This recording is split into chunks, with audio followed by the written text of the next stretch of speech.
Hi, welcome to the Self-Made Book Channel. I'm Bianca. And I'm Byron. Today we are bringing you our business news update. And digest. And digest, that's the word I was looking for. I couldn't think of the word. Byron, you go first. Yes, so the first story I'm going to be covering today is the interesting rap figure, Mexican kid, rainbow hair Mexican kid. Oh, so you've gone kind of like... Tekashi 6ix9ine. Right. Also known as Daniel Hernandez. 24 years old, an American rapper. Some of you may be familiar with him. But essentially, he was, doing quite well for himself as a rapper, and went to jail for a couple of years. Got let out early, but essentially part of his plea agreement was to tell on everybody, which he did. I'll leave it to you guys to let me know what you think about that. But the part I'm really fascinated by is the records that he broke. So he broke 2 records. The first record he broke, which is the most amount of views on Instagram Live. Now, it was 300,000, recently set by Tory Lanez and Drake. It was about 140,000 with just Tory Lanez. You might have seen he's doing his quarantine radio. Make of it what you will. I think he's quite an interesting guy. And then he peaked went to 300,000, broke the record when Drake joined that. So hence you're saying them together. That's why it's them together, right? Mm-hmm. So, Daniel Hernandez, Tekashi 6ix9ine, he came out of jail and then, he's now promoting some new music, which launched on Friday. And he did 2 million. All right, 2 million live views. So he didn't just beat it, he absolutely annihilated it. Whew, that's going to be a tough record to beat. That's the first one. The second record he broke is the most amount of internet views for a rap or hip hop song in 24 hours. Previous record was held by Eminem at something like 38 million, and he got 100. It now stands at 121 million. He had 45 million within 24 hours. And we're on Wednesday now, so it's barely a week. He's on 121 million. Yeah, and counting. By the time this goes out in an hour, it might be more. So, from a marketing perspective, this from a business perspective, I'm just looking at it from commercial. As soon as he launched his song, he's making obviously revenue from that. But also now all of a sudden he's got his branding, so he's got merchandise on his page. Mm-hmm. And I'm like, who's going to buy some of this merchandise? It looks terrible. But people are. And it's, You said that about the song. Well, yeah. You didn't like the song either. It is, but I find the guy so fascinating. He is an entertainer. Yeah. And a marketing genius, And clearly. A marketing genius. Yeah. No matter what you think about him, no matter where your opinions lie, he's found a niche way to entertain people and get sales or views or whatever it might be that you call it. So they're the 2 records he broke. Instagram record, YouTube record. So let us know what you think about him and let us know what you think about the records. Do you think someone's going to beat it? And if they are going to beat it, who and how? How? Because those numbers are incredible. So that's my first story I wanted to touch on. And it's just such an excellent marketing tool. Like the money he's going to generate as a result of, and I know he doesn't really promote other people's stuff, but the value of his posts alone, it's going to skyrocket. And then of course he's going to get branding deals for the next videos. People are going to, Fashion Over are going to want to do something. They're going to want to put their branding in there. Just how it goes, right? So. I love that story because it's like just now when I did that LinkedIn Live, people were saying, what do I do? I'm at home. Well, you're at home and people are at home too. So being able to promote your brand on social media and break records like that is a real, it's an amazing way to be able to engage people at home. So absolutely. Love that. Okay, fab. I've got a few quick stories. My story is a super quick one. So the first one is about Mr. Trump. Now I was hesitant about even saying the story or saying his name, just because of the power of American presidents.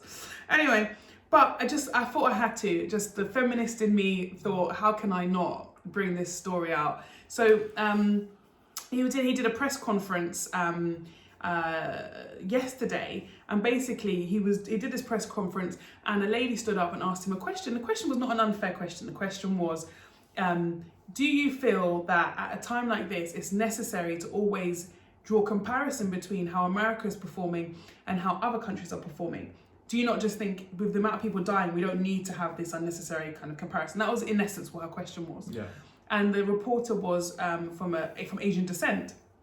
And he basically responded and said, don't ask me, ask China. And she asked the question again and said, I don't understand the relevance of that. And he's like, don't ask me, ask China. So she then kind of sat back, and I think she had a moment of reflection and said, hold on, why is he saying this to me? So she got back up and said, excuse me, Mr. Trump, why are you saying this to me directly? Obviously being of Asian descent. And he said, I'm not. And he was like, next, and just kind of flapped her out of the way. And then another woman who he asked to come forward came forward to ask her question. He's like, no, I don't speak to you either. And basically just stormed off. Yeah. And the reason why I'm saying this is I'm irritated by the accepted misogyny that is happening right now, especially with regards to him. He seems to be getting away with on a regular basis, dismissing women, being rude to reporters, and people are talking about it, but no one's really pulling him up on it. And it just concerns me that as a woman in business, I feel there are times where I know I get ignored, or people don't really want to speak to me, they want to speak to you instead, and stuff like that. And it irritates me anyway. But I just want to talk about this news story because I don't want people to think that because the president does it, that it's acceptable. And I think we just need to be talking about these news stories to make people realise it doesn't matter who you are or your power. It's not acceptable to be dismissive of women or people in general. So that was my news story. Yeah. Worth watching. It's funny, but it's not funny. Yeah, I did see it. I did see it. To play devil's advocate and to push back just for a moment. And I don't tend to watch loads of his stuff. Yeah. So is he like that with everybody? First question. Second question is, I did see the way that he didn't let the second female reporter speak. But then I was saying to myself, is that because he felt she allowed the other lady to continue what he felt was an unfair question, so therefore they are partners in crime, and therefore you didn't interject and save me. So therefore you're not getting the opportunity. But then he walked off and didn't let anyone else ask a question. Yeah, I saw that. Yeah. So I would say that I've watched a few of his interviews, and often when it's a woman reporter, he doesn't like reporters in general, it would appear, unless they're from a specific channel. But with reporters, but with women specifically, if he doesn't like their question, he says the question's nasty. And he's known for just being like, oh, it's a nasty question. It's nasty when he doesn't want to answer it. And it's often women that he does that to. Sure. And he just seems to have, he doesn't seem to have much respect for women. And my concern, and why I think it's a relevant news story, is we don't want to start encouraging men and men in power to think it's acceptable to speak to women that way, or anyone, but in particular he seems to do this with women. Sure. Okay. Well, I'm not qualified to speak. I watch a lot of Trumps. Because I don't. A lot of Trumps. Okay. And it is he's not. Yeah. He does that. Okay. A lot, but, The next one is, of course, the announcement on Sunday from Boris, but more so, and in addition to that, is the document that they released. So of course Boris announced to the nation the new measures, which left a lot of people, I think it's fair to say, confused about the advice. We wasn't sure if we should stay home or go out and go to work or not go to work. See your friends, not see your friends. See your friends and not see your friends. There was a lot of confusion, and the memes on the internet were going wild. Now, on the next day, or the Monday, government produced a 60-page document, basically outlining their strategy for moving the economy forward and moving out of this current situation we're in. And they entitled it "Our Plan to Rebuild, COVID-19 Recovery Strategy," essentially, right? So I went through this document, 60 pages. I fell asleep once with the phone in my hand, and I went through this document and I outlined some of the things which I'm going to share with you guys. So The first thing is their slogan has changed. Did you know? Yes, it's now stay alert as opposed to stay home. So it was a 3-part slogan, before and now. So the slogan was stay at home, protect the NHS, save lives. And now it's stay alert, control the virus, and save lives. Right? So when I thought about that, and I was like, stay at home, really tangible, really understandable. Protect the NHS as a result of safe practices, staying at home. Save lives as a result of those two things. Then it was like, stay alert, control the virus, save lives. And I was like, interesting. But so now very subjective. Control the virus, what does that mean? Versus protect the NHS, we can semi-understand what that means. And then stay at home versus stay alert. I just thought it was really interesting. Exercise has been obviously changed. We were allowed out once a day. Now it's going to be unlimited amounts, which I thought people will of course be happy with. And you're allowed to sunbathe. It's facts. The police will not give you restrictions on sunbathing. On your own. On your own. On your own. Or with your family member. With your household. Yeah. Return to work. Now, when I looked at this document, the word that they was using was COVID secure. Is your workplace COVID secure? Using even they mentioned in that the use of like tape and keeping 2 meters apart and black painted markers. I was like, interesting. I guess if you want to reopen, you have to adhere to these things. But who polices that? That's going to be another interesting thing as well. Public transport. I thought this is the same because it was like the words they used was if at all possible. If at all possible, avoid public transport. So that was that, and I don't think anybody. I heard them say yesterday, faced in different directions on public transport. I don't think anybody getting public transport now has any other option than getting public transport. So they urge the public to avoid public transport if at all possible, which I thought was really, really interesting. Garden centres. Now, this one's interesting because I didn't know that garden centres contribute to £7 billion of the economy. That's huge. So garden centres are reopening. Why garden centres? Because people are at home and it's going to be summer. They got to keep them busy. That's why. Shops, there was some grey area. I was confused, but they're going to prepare an outline and guidance for some shops to be reopened. Although I heard from some of my friends today on the high street, they're all open. Oh, really? Yeah. Oh, wow. Some big retailers are going to Coffee shops are open, everything, apparently. Oh, my God. Schools. So, from the 1st of June, at the earliest, they will begin opening schools, primary school pupils, year 1 and year 6 classes. I thought that was really interestingly, possibly, I was going to say interestingly unpractical, but I'm not a teacher, and perhaps I'm not qualified to speak on it. So I would really like to know from the teachers and parents, when your children go to school, will they be able to not touch each other and social distance? And does that mean then the parents can also socialise? Because I guess if your children are no, because they're saying children are not recipients of the virus.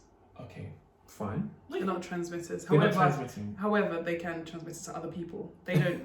They can't get it, but they can give it. They're a carrier. Doesn't make any sense. And the travel quarantine, which is the final one, which essentially says that it will be reported that travellers to the UK will have to self-quarantine 14 days. They will have to disclose the address and where they're staying for the next 14 days, which does a few things. Essentially, it eliminates all business and short stay to the UK. What does that do to the economy and tourism? But also, who's going to enforce this? And are you telling me people are going to travel, say, I'm not going to leave because I don't need, I'm going to stay in my hotel room?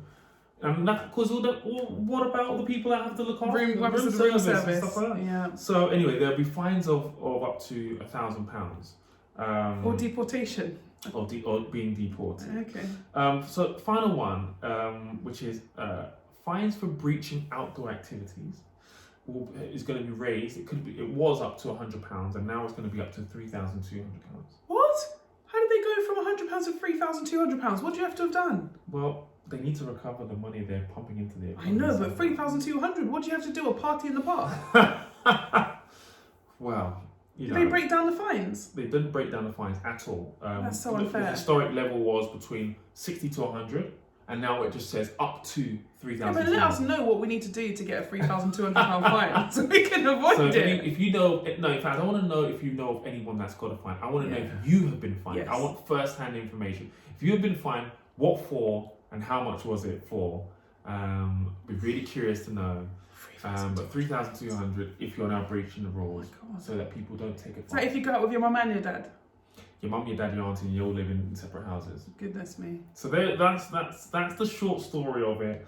And they produced essentially a roadmap to lift restrictions step by step. And they've the phased recovery. Lots of some nice graphs and some nice graphics. Yeah. I can't lie to you. The report. It was testing on me, the 60 pages, and I don't feel I am well equipped with the full understanding. It's given me a couple of nuggets here and there, but you know what? It's there. It's been produced. It is what it is. We move on. Yes. I'm pleased you broke it down because I think you've actually provided maybe better clarity than I've heard on the news. Good. However, it's still so many questions. Yeah. From all my teacher friends and everyone I've spoken to, and the parents who are teachers. Yeah. So much more. Have you've got another story? Or is that... No, that's my two. That's your two. Okay, super. All right, fine. I've got another one I'm going to save for next week. Oh, you're saving it. Oh, juicy.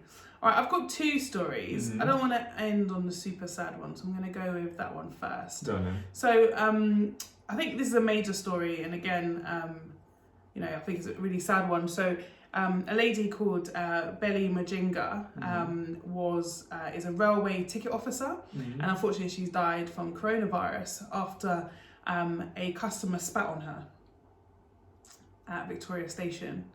And the reason why I'm saying this because I know that's murder then, right? Yeah, it's murder, in my opinion.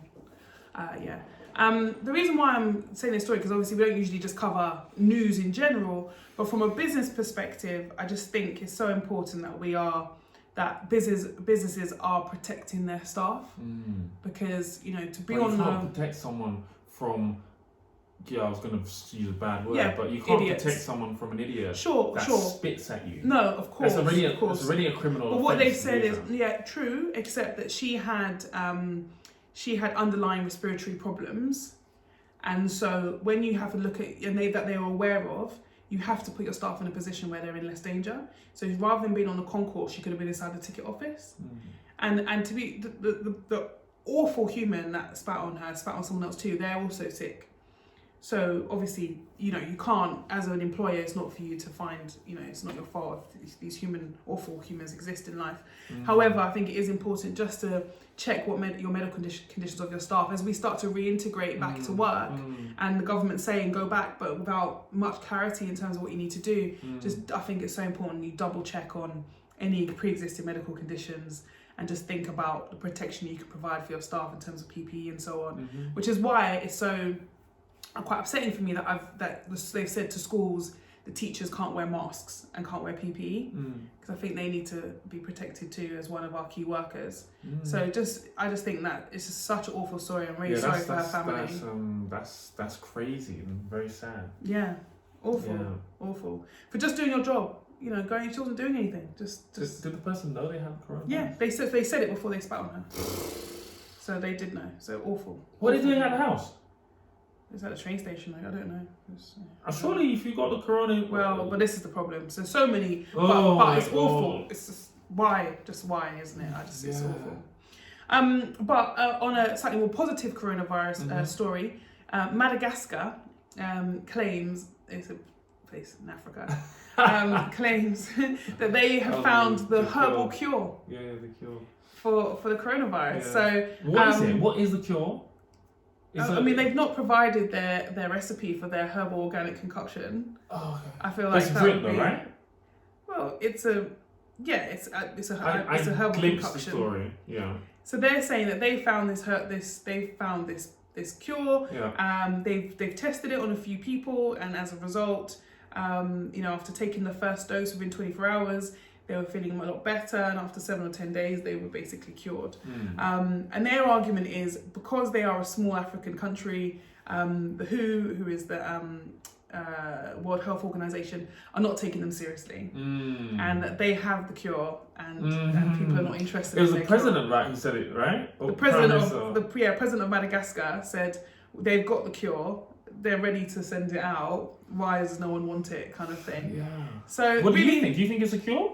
I don't know. I'm not medically trained enough to make a decision on that.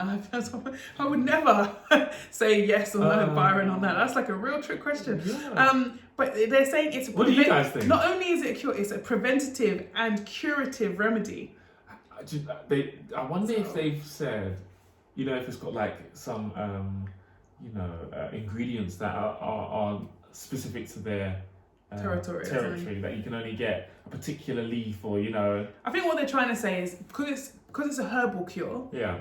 And so the pharmaceutical industry are not going to make money from it, and because it's a small African country, they're not being listened to, and they're not willing to do the testing. Can you clinically test that? Well, I guess you can clinically test it the same way you could clinically test a pharmaceutical brand. Yeah. But they're just saying that they're not being... So I want to know from you guys, are you guys going to try this concoction to prevent and or cure yourself from the corona? I'll be interested. Would you try it? Would you give it to a loved one? Interesting. Thank you for that. It's herbal, so... At least it's natural, I potentially. guess. I don't know. That's it? That's it. Awesome. So guys, thank you so much. We hope you enjoyed our roundup of our business news digest and current affairs, I guess. Every Wednesday afternoon, join us for the news, but also Friday, we do give you guys some amazing content, and the interviews we do on a Monday. So we have some really, really interesting interviews coming out. Make sure you tune in.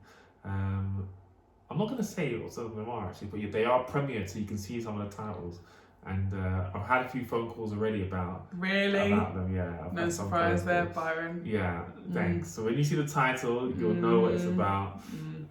What else to say? It's go ahead.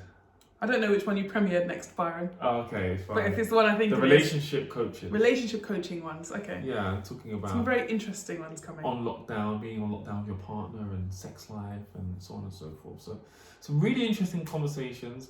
And I think I asked some really awkward questions, and Bianca was looking at me like... I'm sure I'm going to edit those out now. I doubt it. I don't think so. Neither do I. It's gone up as it is. So guys, thank you so much for joining us. We hope you enjoyed it. If there's anything you guys want us to cover, please DM us privately. If there's any topics that you feel is really interesting, we normally record on the Wednesday or the day before. So make sure you get the content to us, and we'll try and cover those stories as best we can. It's about someone great. It's about someone interesting, someone doing amazing things. We want to cover a whole array of different stories, from positive to just what's happening in the news at the moment. So thank you. My name's Byron. And I'm Bianca. And Self-Made is Success. Bye-bye. Remember to like, comment, subscribe, and click that alert button so you know when the new content comes out. Bye, everyone. Bye-bye.